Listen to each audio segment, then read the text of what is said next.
Assalamualaikum warahmatullahi wabarakatuh. Perkenalkan, nama saya Siti Sitiawara dari SMPN 11 Mandau, tepatnya di kelas 71. Saya di sini ingin memberitahu hasil wawancara saya dengan Bapak Randa, petugas pemadam kebakaran. Pak Randa menceritakan bahwa menjadi petugas pemadam kebakaran tidaklah mudah. Pak Randa juga memberikan informasi tentang alat-alat pemadam kebakaran, pesan-pesan untuk masyarakat agar bisa mencegah penyebabnya kebakaran. Assalamualaikum Bapak, dengan Bapak siapa di sini? Waalaikumsalam, dengan Bapak Randa. Oke. Apakah Bapak sehat? Alhamdulillah saya dalam keadaan sehat. Bolehkah saya bertanya? Boleh? Sudah berapa lama Bapak bertugas sebagai pemadam kebakaran? Di pemadam kebakaran sudah kurang lebih 10 tahun. Kenapa Bapak memilih menjadi pemadam kebakaran? Karena jadi pemadam kebakaran sudah cita-cita saya sejak kecil. Untuk membantu orang-orang yang memerlukan, jadi kan seperti itu. Alamat kantor pemadam kebakaran ini di mana, Pak? Sekarang kita beralamat di Jalan Desa Harapan, Gang Zainal Abidin. Siapa nama Kepala Dinas Pemadam Kebakaran Kabupaten Bengkalis? Sekarang Dinas Pemadam Kebakaran Kabupaten Bengkalis dipimpin oleh Bapak Benro SHMH. Siapa nama UPT Kebakaran Kecamatan Mandau? Kalau UPT Pemadam Kecamatan Mandau dipimpin oleh Bapak Novebri MSI. Berapa orang anggota petugas kebakaran di Kecamatan Mandau ini? Di Kecamatan Mandau ada 25 orang petugas. Apakah ada bidang-bidangnya, Pak? Ada. Yang sekarang ini aktif ada di 2 bidang, ada bidang penyuluhan dan bidang Sapras namanya. Sapras ini bidang rescue dan pemadaman. Apa saja bagian-bagiannya, Pak? Oh iya, jadi ada 2 bagian. Tadi ada Sapras, penyuluhan. Kalau penyuluhan ini kan untuk memberi masukan ke masyarakat. Kalau Sapras untuk melakukan kegiatan seperti pemadaman kebakaran, evakuasi ular, tawon dan sebagainya. Apa-apa saja tugas pemadam kebakaran ini, Pak? Tugas-tugas kita banyak. Yang pastinya kita melayani masyarakat dari panggilan seperti kebakaran rumah, kebakaran lahan, panggilan-panggilan seperti penyelamatan, seperti ular yang masuk ke rumah, ya kan, kucing naik ke pohon tak bisa turun dan sebagainya. Apakah ada kendalanya, Pak, selama Bapak bertugas? Banyak kendala yang kami alami selama bertugas, seperti misalnya ketika ke TKP mungkin dihambat oleh arus lalu lintas yang padat. Itu salah satunya. Apa yang Bapak ketahui tentang APD lengkap bagi seorang pemadam kebakaran? APD sangat dibutuhkan dalam seorang pemadam kebakaran ketika melaksanakan tugas. Tanpa APD yang lengkap, kita tidak bisa melaksanakan tugas dengan maksimal. Bagaimana cara Bapak memastikan peralatan pemadam selalu dalam kondisi siap pakai? Alat-alat pemadam memang harus selalu dipastikan siap pakai, makanya setiap hari kita harus mengecek kondisi, situasi dan siap pakainya alat-alat tersebut. Jadi harus dalam posisi standby siap pakai. Apa-apa saja jenis-jenis alat pemadam kebakaran? Alat-alat pemadam kebakaran yang pastinya kita memakai mobil, ya kan? Mobil fire truck. Kalau alatnya juga ada beberapa mesin seperti mesin apung, mesin mini tracker, gitu.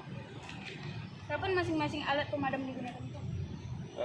Masing-masing ya tergantung apa yang kita butuhkan. Ketika ada kebakaran lahan maka kita akan bawa mesin, alat-alatnya yang dibutuhkan gitu kan, seperti mesinnya, selangnya, nozzle-nya, tergantung situasi. Di kantor ini ada berapa, Pak, mobil pemadam kebakaran? Di sini fire truck ada 2, fire truck Giga dan fire jack. Apakah semuanya siap pakai? Siap tempur. Seandainya ada kebakaran, apa yang pertama kali dilakukan, Pak? Ketika ada kebakaran, maksudnya di TKP, ketika kita sampai ke TKP, yang harus kita pastikan adalah kita harus perhatikan sekitar. Kita perhatikan sekitar, angin arah kemana, apakah ada korban, kita harus pastikan semuanya. Kita harus jauhkan juga masyarakat yang mendekat ke api juga harus dijauhkan. Berapa orang tim yang diturunkan, Pak? Ketika terjadi kebakaran itu ada 6 orang tim. Bagaimana prosedur pertama yang Bapak lakukan saat tiba di lokasi kebakaran? Ketika tiba di lokasi kebakaran, kita harus melakukan ini, kita harus memantau situasi. Apakah ini situasinya padat penduduk ataukah ini situasinya ada di area yang mudah terbakar, seperti itu. Tergantung situasi TKP. Jadi tindakan yang diambil itu lain-lain gitu. Apa saja peralatan utama yang dibawa tim saat menuju lokasi kejadian? Yang jelas APD lengkap, selang, nozzle, dan mobil yang terisi air. Apa tantangan terbesar yang dihadapi tim selama operasi pemadaman? Ketika menghadapi pemadaman, tantangan ada kalau kita di sini, ketika tantangannya itu ada pada ini area yang padat penduduk. Jadi kemungkinan kebakaran untuk melebar luas itu sangat besar kalau di Kota Duri. Berapa lama waktu yang dibutuhkan untuk memadamkan api sepenuhnya?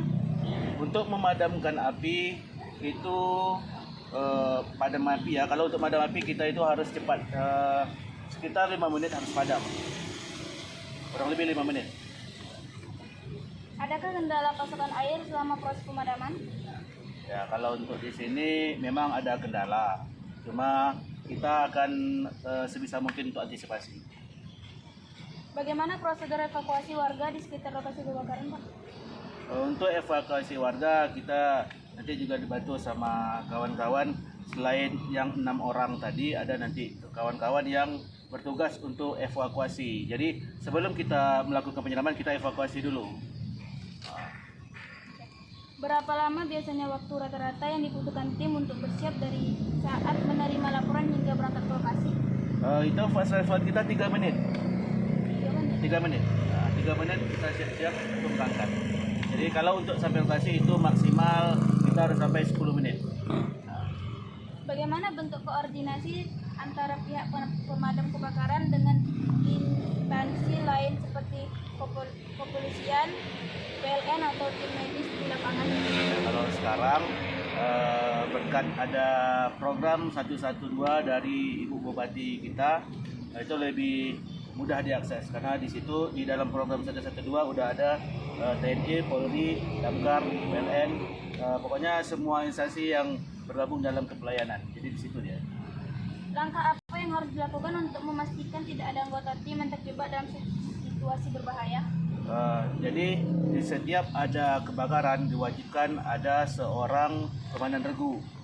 Jadi komandan regulah yang bertanggung jawab atas keselamatan anggotanya. Bagaimana caranya, Pak, jika ditemukan korban yang masih terjebak dalam bangunan yang terbakar? Ketika ada korban itu kita harus pastikan, ketika ke TKP harus pastikan apakah di dalam ada korban atau tidak. Ketika ada korban kita tidak boleh langsung siram karena kebanyakan itu korban itu meninggal karena asap sebenarnya. Ketika air kita siram itu kan banyak asap, jadi disitulah jatuhnya korban. Selain keterlambatan, perilaku warga seperti apa lagi yang sering kali menyulitkan ruang gerak tugas di lokasi? Kalau untuk warga mungkin setiap kejadian kebakaran pasti menimbulkan rasa panik untuk warga sekitar. Jadi sering kami menghadapi warga-warga yang panik yang berusaha merebut alat-alat pemadaman yang kami gunakan. Apa faktor yang sering menjadi pemicu utama kebakaran di wilayah? Untuk wilayah Duri, Kecamatan Mandau, faktor-faktor sering terjadi pada kelalaian masyarakat. Itu faktor yang sering terjadi. Seperti penggunaan listrik yang tidak terkontrol atau penggunaan penggunaan kompor yang tidak ini terkontrol. Apa kendala terbesar yang sering dihadapi tim saat berusaha memadamkan api di pemukiman padat penduduk? Untuk pemukiman padat penduduk, kendalanya sering ini pada jalan akses. Akses untuk masuk ke sana itu sangat susah, apalagi kita pakai mobil besar, itu sangat susah. Jadi kendalanya pada akses. Alat apa yang paling penting dan harus selalu berfungsi optimal dalam sistem operasi? Pastinya semua alat pemadam itu penting, karena semuanya ada dalam rangkaian pemadaman. Jadi satu alat pun tidak boleh tidak berfungsi dengan baik. Semua harus berfungsi. Bagaimana cara Bapak memastikan ketersediaan air di sekitar lokasi kebakaran? Memang sudah kita pantau di area kerja kita di mana titik-titik air terdekat. Jadi kalau misalnya ada lokasi di pasar, kita udah tahu dipantau titik api di mana, titik air di mana udah dipantau. Bagaimana Bapak dan tim menjaga kesehatan mental dan fisik setelah menghadapi situasi kebakaran yang traumatis atau besar? Kalau untuk itu memang kita ini melakukan olahraga teratur, tidur yang cukup. Kita akan berusaha untuk hidup sehat, itu aja. Apa pesan atau imbauan yang ingin Bapak sampaikan kepada masyarakat agar risiko kebakaran dapat diminimalisir? Untuk masyarakat sebaiknya kebanyakan kan dari tadi kan dari kelalaian manusia ya kan. Jadi seperti kalau kita punya rumah itu dipantau listriknya, misalnya instalasinya itu kan pakai usia 15 tahun, 20 tahun itu wajib diganti. Yang penting kalau untuk masyarakatnya, apalagi kalau musim panas, jangan membakar sampah di dekat rumah, itu juga salah satu faktor pemicu kebakaran. Apa yang biasanya Bapak katakan pada diri sendiri saat harus masuk ke dalam gedung yang sedang terbakar hebat? Kalau itu motivasi diri sebenarnya kita bisa jika kita bersama. Jadi tidak ada pemadam itu yang hebat, yang ada hanya pemadam terlatih. Di saat merasa lelah, hal apa yang paling kuat memotivasi Bapak untuk bertahan di profesi ini? Profesi ini yang paling motivasi itu yang jelas keluarga, itu pasti keluarga dan mungkin setiap pemadam pasti punya jiwa pemadam, itu yang paling kuat. Apakah ada pengalaman tertentu di masa lalu yang menginspirasikan Bapak untuk memilih jalan hidup sebagai pembina api? Tidak ada, cuma saya memang dari kecil sudah bercita-cita jadi pemadam kebakaran. Mungkin karena lihat film. Apa kepuasan terbesar yang Bapak rasakan secara batin setelah berhasil memadamkan api atau menyelamatkan nyawa seseorang? Memang ketika seorang pemadam berhasil memadamkan api kebakaran atau menyelamatkan nyawa, itu secara naluri, secara kita mendapatkan kepuasan batin yang tidak bisa dinilai dengan materi. Apa harapan terbesar Bapak terkait kesadaran dalam mencegah kebakaran agar tugas tim pemadam menjadi lebih ringan? Yang itu memang kita butuhkan segala aspek ya, bukan cuma dari pemerintah, tapi juga dari masyarakat sendiri untuk melakukan tadi itu kesadaran masing-masing agar tidak terjadi kebakaran. Jadi harus melakukan harus sadar kondisi, sadar situasi itu. Ketika panas kita jangan bakar-bakar di luar gitu kan. Ketika musim hujan kita harus cek rumah masalah listriknya, karena secara umum itu yang sering membuat terjadinya kebakaran. Jika Bapak bisa mengubah satu hal dalam sistem pemadam kebakaran saat ini, apa yang paling Bapak inginkan? Yang saya inginkan di Kota Duri ini ada seperti sumber air yang betul-betul bisa mendukung pekerjaan kami sebagai pemadam kebakaran. Menurut Bapak, apa saja yang istimewa di kantor pemadam kebakaran ini? Istimewa di kantor pemadam apa ya? Di kantor pemadam ini yang pasti kami semua merasa bersaudara, itu aja. Baik di kantor ataupun di dinas. Setelah bertahun-tahun bertugas, apa harapan pribadi Bapak untuk masa tua atau warisan? Apa yang Bapak tinggalkan di satuan ini? Saya tentu bermimpi agar Dinas Pemadam Kebakaran jadi lebih baik. Dan ketika saya keluar dari sini, saya pun ingin meninggalkan nama yang baik. Itu aja. Apa pesan Bapak untuk generasi muda yang ingin menjadi petugas kebakaran di masa depan, dan apa pesan Bapak untuk generasi muda agar bisa mencegah penyebab kebakaran? Kalau untuk generasi muda yang ingin menjadi pemadam kebakaran, terutama tingkatkanlah sikap kepedulian kita, karena membantu menolong dengan mengorbankan diri sendiri itu tidak mudah. Ya.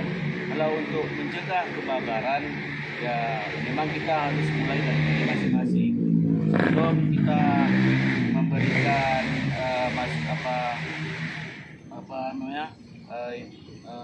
sosialisasi keluar, kita harus melakukan dari diri kita sendiri, ya insya Allah itu pasti akan berhasil. Oke Pak, terima kasih ya Pak.